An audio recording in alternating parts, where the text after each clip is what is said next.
again, I say welcome, my friends, to another episode of John's Sports Corner. And I would like to tell you that it's buzzing out there, okay? It's buzzing. The archiving of our cricket personnel and the fact that we have a channel, a sports channel in our diaspora is creating quite some excitement out there. So again, I say thank you for supporting us. Thank you for sharing. Thank you for subscribing because it is working. Thank you so much. So let me say, John, thank you for the time that you're able to give to our community. And let's say, welcome again to your platform, John Sports Corner. Thank you so much, Trevor, and a very good afternoon to our friends and family out there tuned in to John Sports Corner, should I say, for visiting and staying with John Sports Corner on the Source of Bone Media Network, the global Caribbean media capital. Before my special guest, sports historian, statistician, and honorary secretary of the Cricket Hall of Fame, Dale Brown, joins us, let me remind you to go to the Winner's Circle radio store in the Source of Bone shop and get a gift from the shop. There are T-shirts again, mugs, backpacks, sorrel, and of course the great Jamaica Blue Mountain Coffee.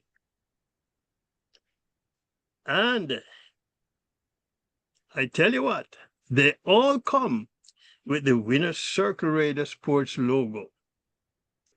Yes. Dale, welcome to John Sports Corner once more.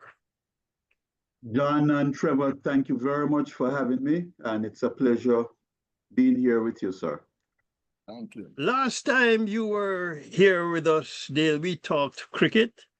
This afternoon, we'll be wearing a track and field hat. And there are two things on the plate. One, Jamaican athletes taking offers to transfer allegiance to another country. And secondly, we'll preview Jamaica's 2025 National Senior and Junior Championships that kick off, or should I say sprint off, tomorrow at Jamaica's National Stadium. Now, news broke last week or a couple of weeks ago that a foreign country had secretly offered some leading Jamaican athletes significant compensation packages to change allegiance and put themselves in a position to represent that country at the 2028 Olympic Games in Los Angeles. Now we know the country and athletes in question. Did this situation catch our Jamaica Athletics Association, Administrative Association, by surprise, Dale? Basically, I would have to say yes. It definitely, absolutely, it would have had to catch them by surprise. Now, the JHA's president says his administration had not received a transfer request. World Athletics say they have received 4 requests for Jamaican athletes, but they haven't revealed who the athletes are. Do we believe J3 is? I'm going to say that officially, at the very least, officially they did not receive any notification. They may have heard about it just as how we hear about it. And there's a protocol that has to be observed, and it goes to World Athletics, and World Athletics then notifies them, or in whichever order, but it had not come to their desk as of yet. So I will give them whatever benefit of the doubt where that is concerned. Because to be fair to them, it is after that statement that World Athletics, a couple of days later, confirmed that they had received the applications. For the benefit of our viewers, gentlemen, and who might not have heard, the 4 athletes in question are Olympic gold medalist Rojas Stoner, Olympic silver medalist Wayne Pinnock, Olympic bronze medalist Reindra Campbell, and world track triple jump youth record holder Jaden Hibbert, all field eventers. Is it significant that the country in question, being Turkey, are just going after field eventers there? Definitely, because on the world stage, the field eventers, especially those from the countries like Jamaica, would be among the least paid by the shoe companies that offer contracts to them. So they would be the most vulnerable.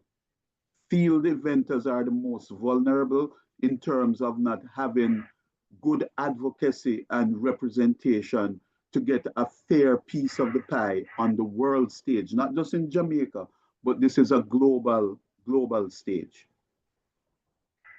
But you know, if you might recall, Dale, that over the years, field eventers have been crying out for help from the J3s. They have been crying out for their personal coaches when they go to major events, but they seem to be ignored. Is this might be impacting part of the decision of these athletes? We know in the case of at least one of them, Campbell, and he has come out and said he got some help, minuscule as it was, but he did get some help, but nothing else was forthcoming. And Yeah. their response to him made it easier for him to make that decision. But I will say once again, they are the ones that's vulnerable. And Campbell, by the way, does not have a shoe contract. So that makes him even more vulnerable. Neither does Rojas Stoner. Exactly. And, you know, somebody who I have a lot of faith in the world of track and field, you know, Dale, recently told me that Reindra Campbell, and I've heard Campbell mention this too, you know, that he had to mix work and training. But this person told me that Reindra Campbell was delivering pizza in order to sustain his, I guess, his meals and rent program, so to speak.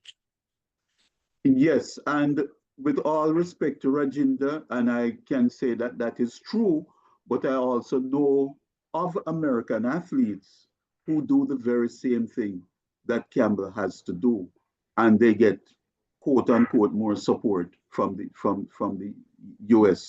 USATF, and you know they either if they are so inclined to teach school, or they work at Home Depot or wherever just to make ends meet. So it's not anything, not to say he doesn't deserve it, but it is much more widespread than people would be led to believe. And we'll go to the top, which is the American athlete. Mm-hmm. And contracts given to field eventers for some reason, or maybe for good reason, are not of the same quality as sprinters. I mean, even in meets, the focus is not on field events unless there's not anything else going on the track. Absolutely. And we're seeing even in Jamaica, when we go with the high schoolers, there is no focus on field event per se. You go to Carifta, the same thing.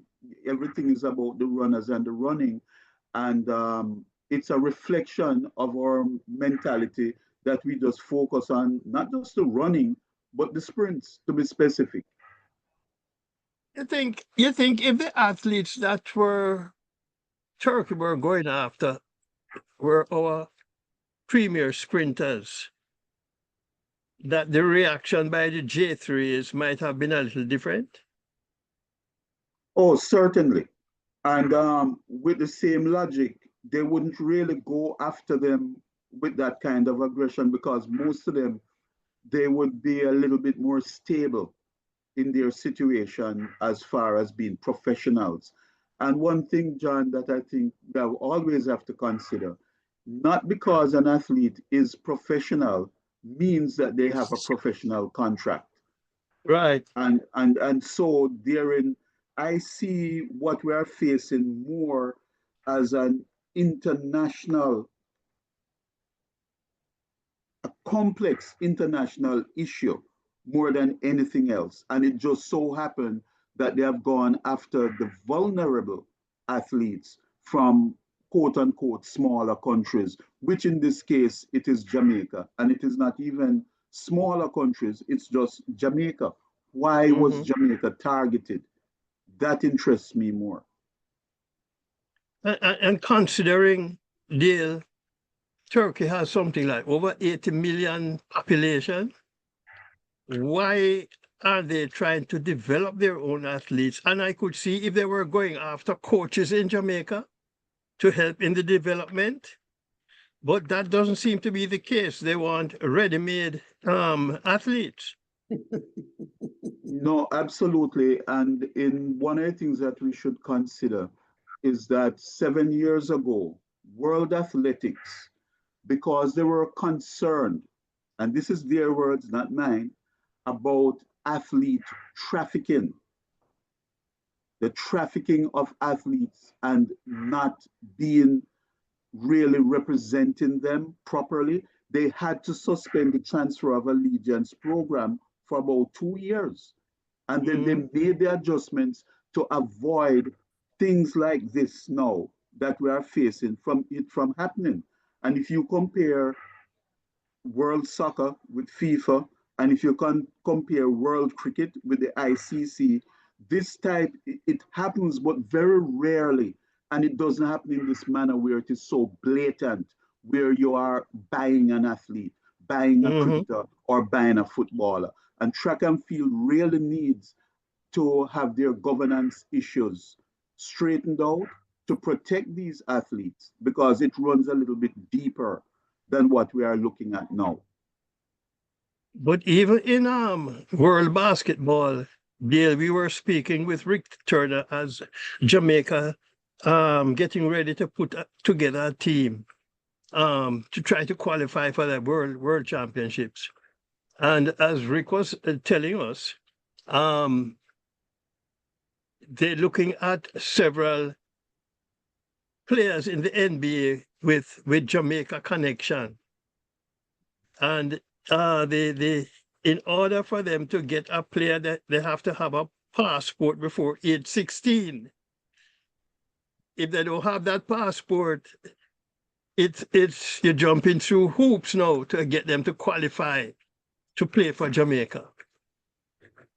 Yes, John, and that again is a very good point because there are safeguards in place to avoid trafficking because that's what it is.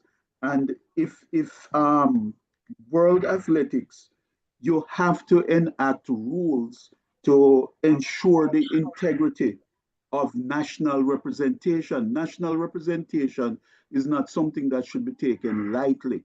And you just brought up a very good point with the Jamaican basketball because the first thing, if you notice what they're looking at, is your um, geo, geo, the geology.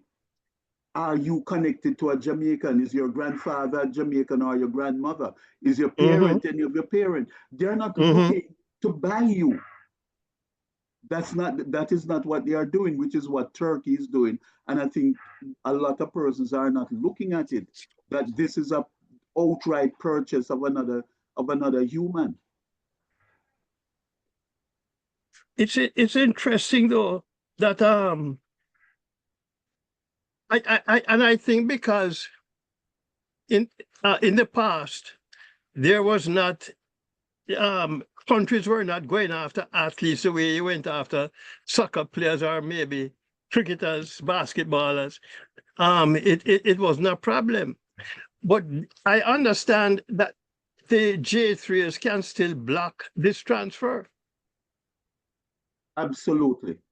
And whether or not they will is another question. But yes, they have that option to really block them and give them a hard way to go if they are so inclined. But the president has stated that they have no intentions of doing it, if I remember correctly. The agent for Jaden Hibbert and Wayne Pinnock is Bahamian Henry Roll.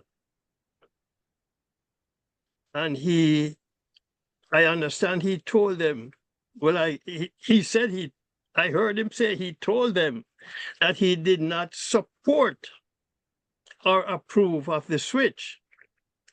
As a matter of fact, I had privilege of hearing an interview with him also, in which he said that he went over the numbers for the package with Jaden Hibbert, and it didn't make sense for Jaden Hibbert to switch. He feels that Jaden Hibbert is losing more than he's gaining in making the switch.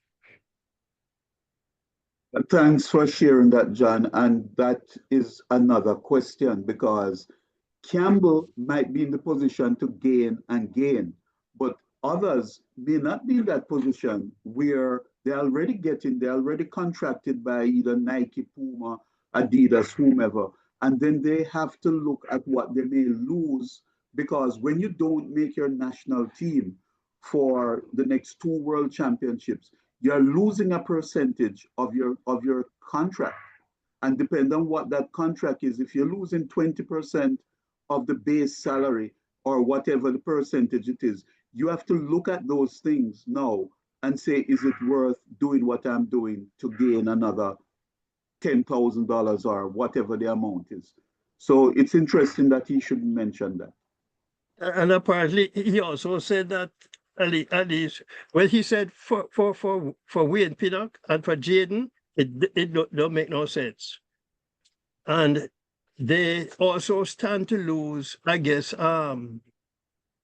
contracts that they might have with local Jamaican businesses. Absolutely, because if you get a sponsorship deal with, let's say, any of the banking institutions, they do it for you to represent in Jamaica. And I would see it easily as a breach of contract, more than likely, a breach of contract. And so they would stand to lose those things also.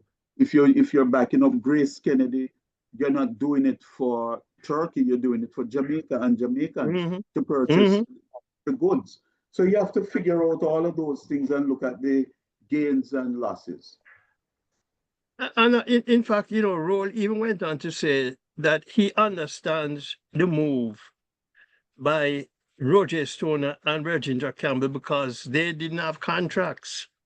But that's not necessarily the case with his two. They have contracts. No, and so, John, with them not having contracts, look at the time from the time the Olympics ended. And you can win a gold medal in the Olympics, and somehow Nike, Adidas, and all these big shoe companies do not believe it is worth their while to sign you. And I think that reveals a lot about track and field and the way how it is top heavy. Right. But even locally, Dale, in Jamaica, that some company didn't take advantage of the gold medalist, even Rojas Stoner, and signing him as an ambassador or something like that. That is true. And, it is easy to point the finger at the J3As. But what about the Jamaican businesses? We have these champions, these persons who go out and represent the country, and you don't offer them anything except, okay, I'll send a limo for you and you can tour the island in the limo. And at the end of the day, the athlete doesn't have anything. He's not getting anything substantial from them. And they can be ambassadors, whether for sandals, for NCB, for whomever, just to make them feel welcome and that we appreciate what you are doing, and we will back you. I might just ask a question, John. How does the government factor in, since we're speaking about national and country representation?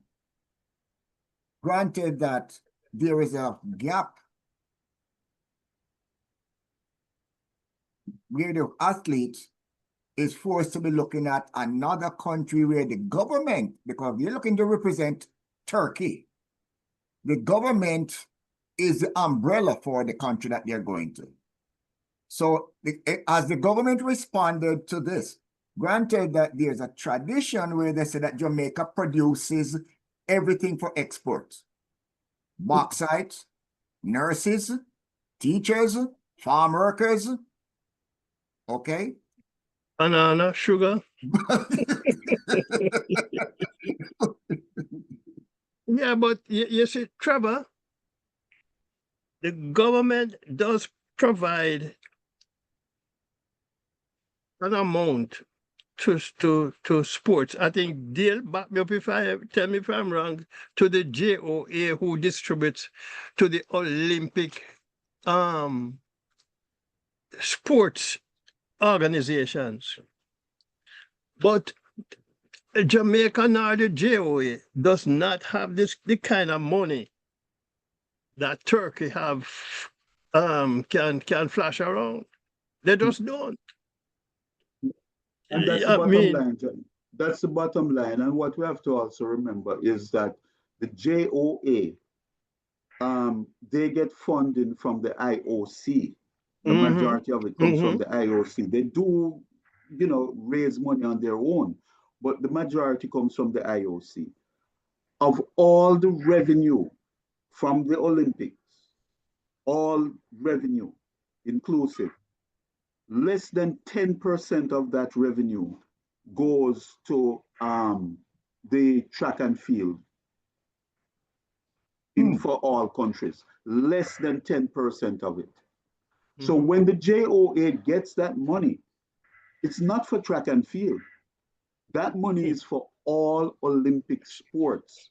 Track and field may get the bulk of it, bulk meaning 60% or so, but you have to support badminton, you have to support table tennis, you have to support the paraplegics, you have to support basketball, any sport, swimming, table tennis, whatever, that is contested in the Olympics must be supported, and they use a certain percentage that you only can give a certain percentage to this particular sport, especially track and field.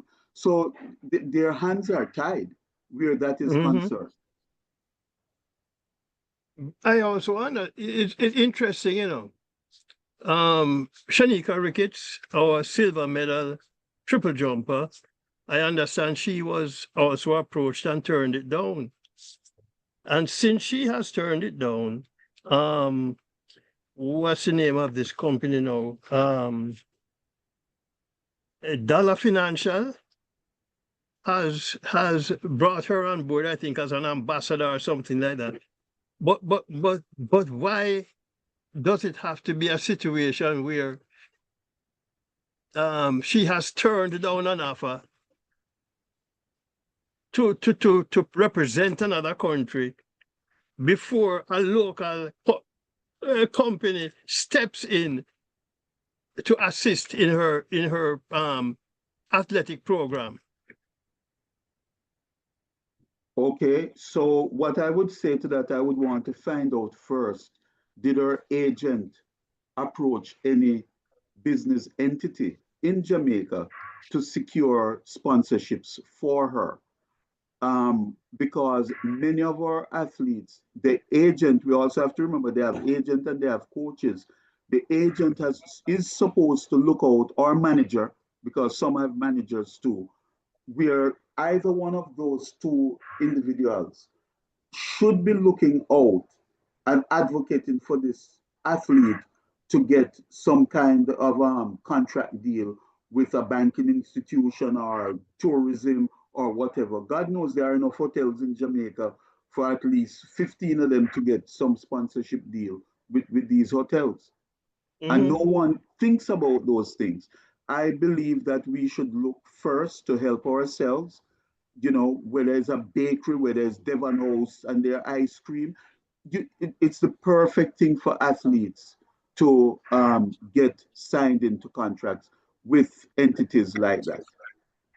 Yeah, you think part of the issue in Jamaica with sports is that our administrators are still locked in an amateur mode and not thinking in a more professional stance, taking a more professional stance to sports administration? Yes, they have not grown as the rest of the world has grown. They have not moved from the old way of doing business. And you should have business modules because that's the direction in which the world has gone. And the JOA, to their credit, they have done that. And I've gotten a lot of criticisms for it because if you want something from them, every step of that process has to be honored and it has to be respected. You're not going to come in and tell them that you need $60,000 and they just write a check and give it to you. You have to show them your budget and the paper trail has to be clear. And that is what we are missing to a larger degree. We are missing that professionalism from our sporting administrators. Does patriotism did have a role to play in what is happening now with our athletes accepting significant dollars to switch? To a degree, yes. And you know, you can't tell a person what they should or shouldn't do. That is up to them and they make that decision. John, I'll go as far as saying this to you. I do not believe that the athlete is really the advocacy for them, that they should not be exposed to the point where they have to make a decision like this. World athletics, I think, has failed athletes tremendously by not having these protocols in place to prevent something like this happening. And whatever the requirements are, it is important that whatever claim, it has to be legitimized, that it is something that is necessary. Just as it is in football, just as it is in cricket, it has to be seen as a necessary move for that person. It is not something where you are dealing with just paying for services, because this, again, is international. And I'll jump a little bit, Sir John, and tell you that the sport of track and field is in dire need of some kind of union to protect these athletes. Because if you can have Olympic medalists who do not even get an offer or don't have a contract almost a year later, it is telling you that something is wrong with the sport. And while we're glorifying with that, excuse me for a minute, you look at the Grand Slam, the Grand Slam event, and everybody's saying, oh yes, Michael Johnson has done something great and magnificent. Tell me which field event was run there, was contested there. Right, right. Which field event? Not one. Not one. Not one. And so we have taken it for granted and saying, okay, you know, the field eventers are no good. You know, why are we giving them money? But now that this has reared its head, everybody is having that knee-jerk reaction without looking at other facets of the sport that need, for example, the need for a union, the need for representation for the athlete, that they have good representation and advocacy to protect their rights and make sure that they get a piece of that pie. because there's enough there for them to get a piece of it. Mm-hmm. You know, while I don't expect our athletes to live in Turkey, if the deal goes through, one of the things I think our male athletes have to be or should be acutely aware of, Turkey is a Muslim country and they abide by some strict rules not necessarily practiced in the so-called non-Muslim countries. Will that have any kind of impact, or will our athletes be educated on this aspect of the country before they embark on these contracts? Well, we would hope so, and we would have to hope so. But I can tell you, athletes in the past who have gone to other countries, they spend most of their time in Jamaica. They don't live in those countries. And that is Mm-hmm. part of the problem with world athletics.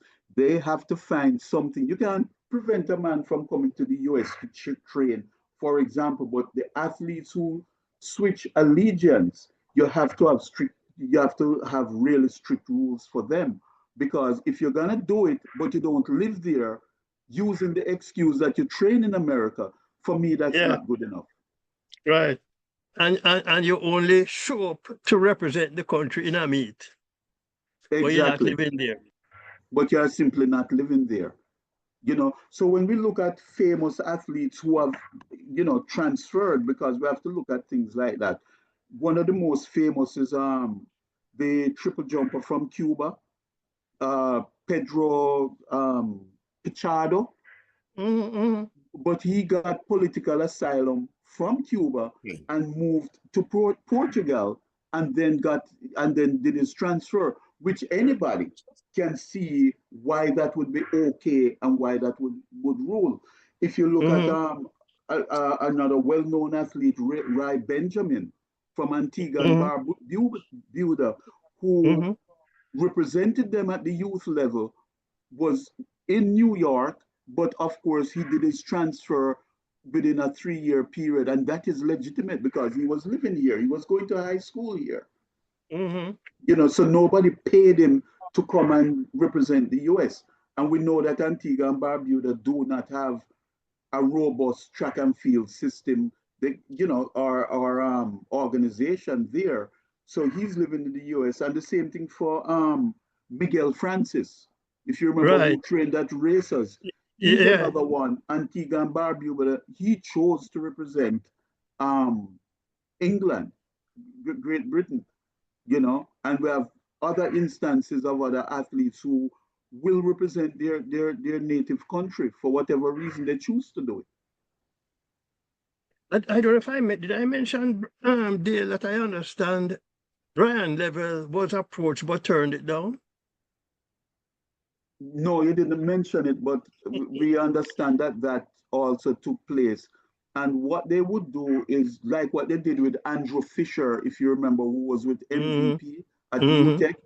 Mm-hmm. He actually signed, but they're what you would consider second tier athletes. And part of the argument is that you're not gonna run for Jamaica because Bolt is there and Blake is there and so on and so forth. Mm. And I think, as we can see, unfortunately, he made a huge mistake because his career went nowhere. Mm. And he still lives That's in right. Jamaica, by the way. Um, can we use a transfer rule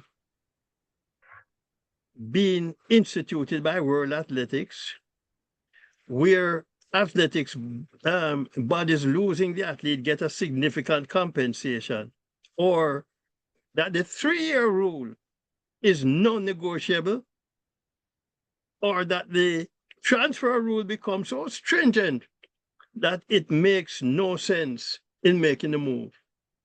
You think that with what is happening now with Jamaica, this might light a fire on the world athletics to do something? I predict that it will. And I'll use cricket, for example, if you don't mind. You have to be either born in the country that you're trying to represent, or you hold a valid passport, like you're a dual citizen. So you hold passport for both countries. And you have to be a resident for 3 consecutive years with that as your primary residence. And you have to prove it that you are there the vast majority of the time. You have to do that. Now, once you have played internationally for that, for your home country, if you want to call it that, you can't switch. It's only under certain circumstances you can switch, because they're making sure that the one country doesn't buy you. And that is the main thing here. And the that is what I think, on top of what you are suggesting, John, is that they have to make it difficult the same way when if you or I want to become naturalized US citizens, we can't fast track the process simply because somebody wants us to go represent the country. It should not be like that. Now, is it true to say, Dale, that athletes are the only professional sports persons who do not have guaranteed performance contracts? Not really, because if you take, for example, the NFL, only parts of the contracts are guaranteed. You will notice that they will sign a contract, say, for 5 years with 3 years guaranteed at such and such an amount of money. But the rest of it is performance. In track and field, every contract, if you do not hit the numbers that are there, for example, you have to win a gold, silver, or bronze medal, you are going to start getting a reduction from your contract. So if you sign a $1 million contract, that is if you hit everything and all things go well. If anything doesn't go well, you start getting reductions and reductions and reductions.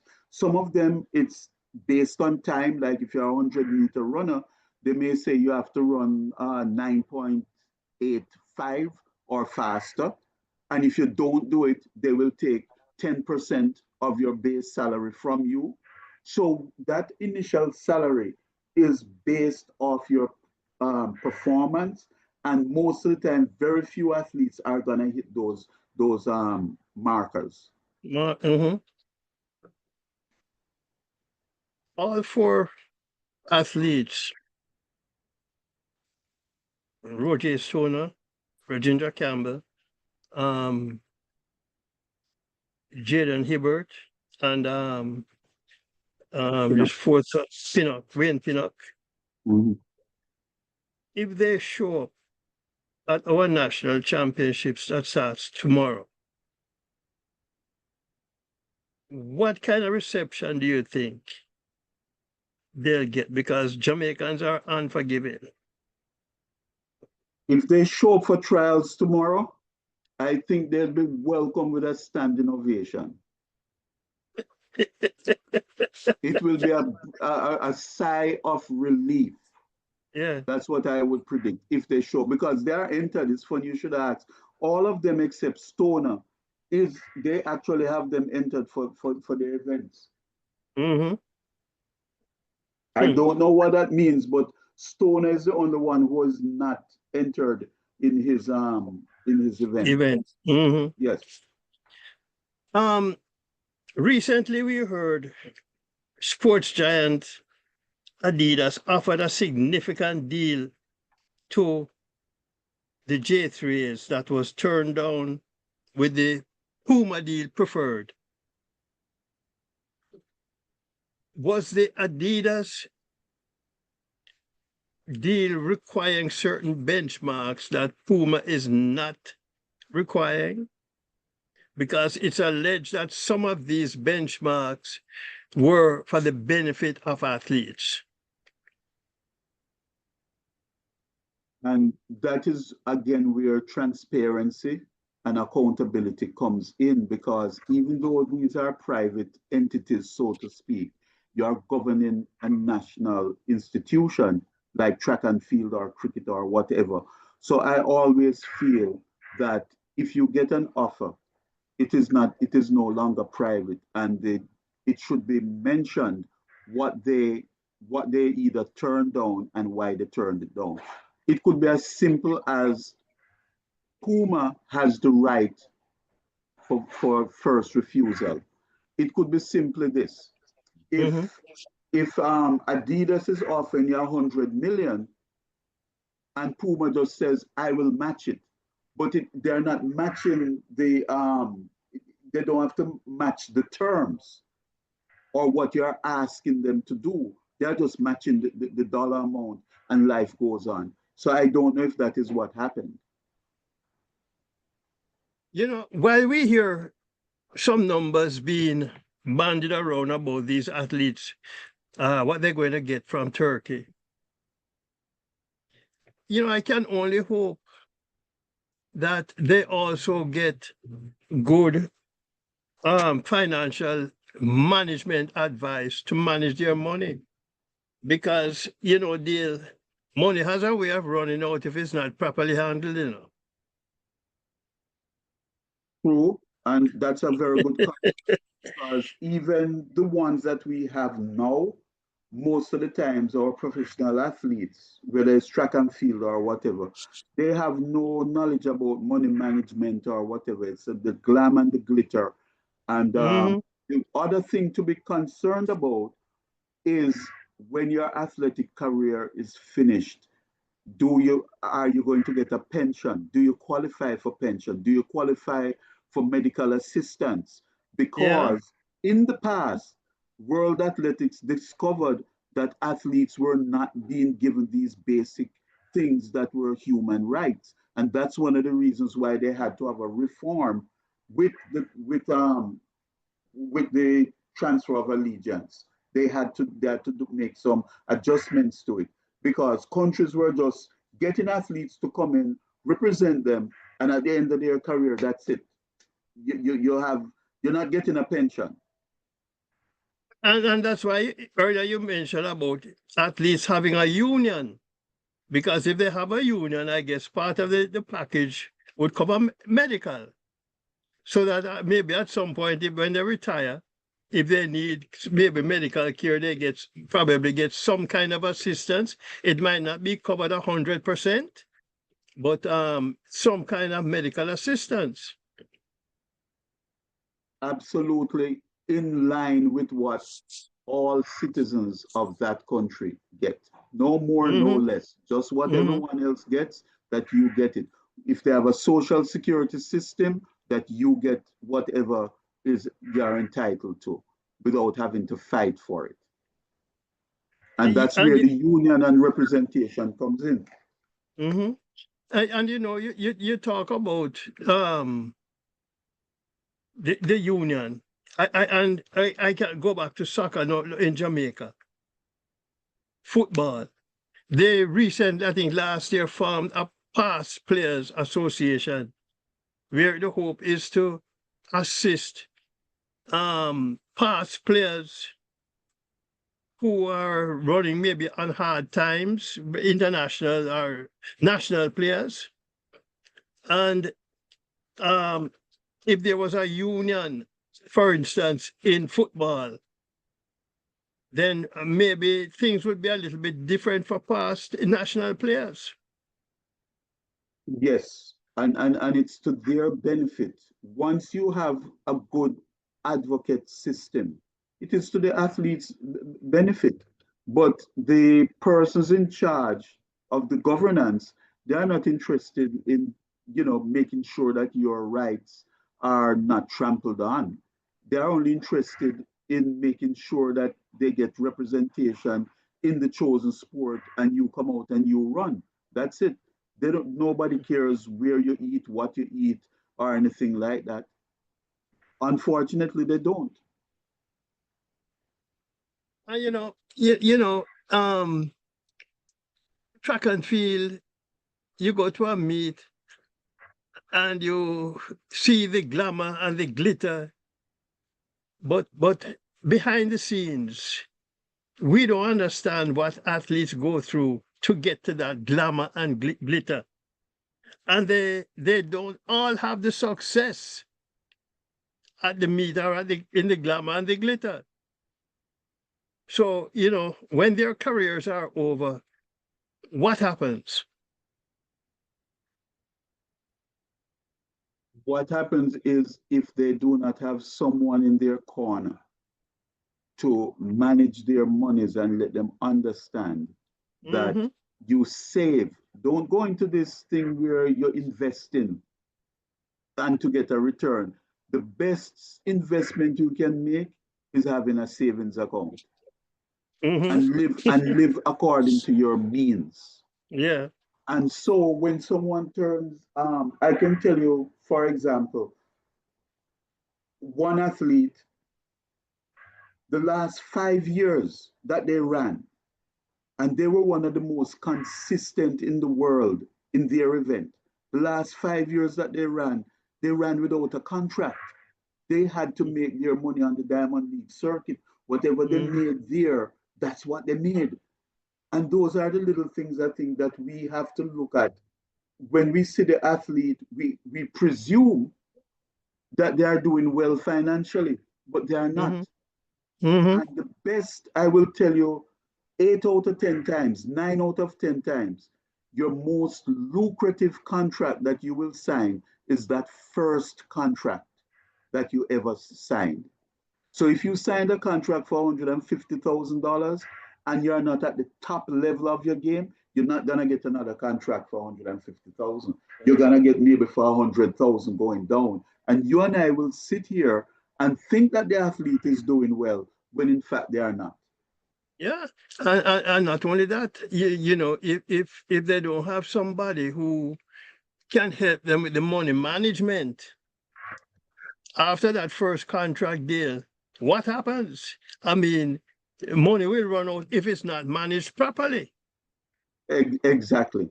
Mm, And the agent or whomever, usually you'd prefer someone you can trust or whatever, but this is where now governance comes in. The J3 or the JOA should have seminars and workshops that are mandatory for these athletes to attend. No, you can't hmm. force them to do anything. You know, I think it's in the NBA they and the NFL, they have these types of help from Yeah. former athletes where they come in and they sit down with you and show you, listen, I was reading it's the quarterback from the Eagles that just won the Super Bowl. Hmm. He lives somewhere that he pays $2,000 a month for rent because he doesn't need to live in a 40-room mansion. He's all by himself. Hmm. You have another thing where two bachelors they get together and share the space because they don't need anything else right now, and so Hmm. they are focused on saving their money.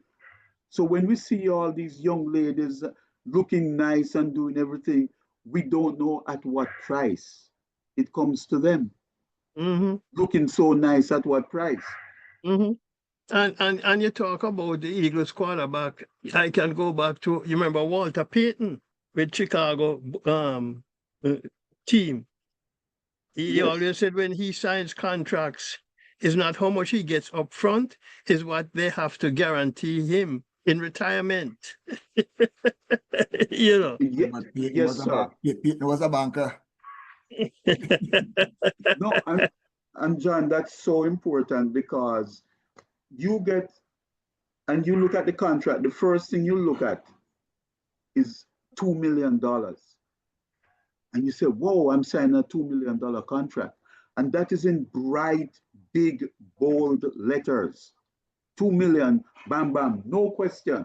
But as you Hmm. read further and you start looking at deductions, reductions, you Hmm. realize if I do not make the Olympic finals, if I do not medal, if I don't make the Jamaican national team to go and represent in the Olympics or Hmm. whichever global event, and you start reading these things, and then the last thing hits you. The most we can take away from you is 50% of your earnings.